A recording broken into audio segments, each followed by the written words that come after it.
What follows are some thoughts from just one guy. As such, they should be considered editorial content and not part of the regular newscast.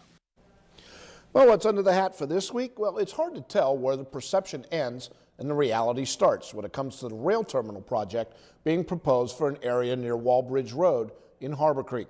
The plan would put a terminal along the tracks there with a big crane to move cargo containers between the trains and the trucks so the goods here can go there and vice versa.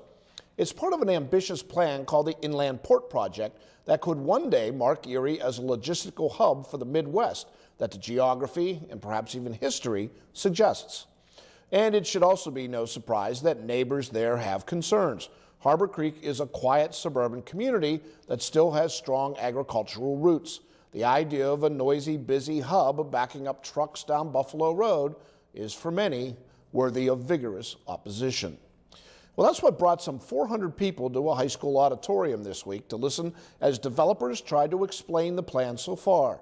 And they ran into a lot of that opposition that has been brewing around dinner tables and diners and bar stools for months.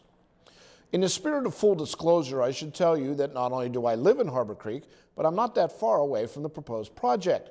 And no, I do not want noise and traffic issues in my backyard either.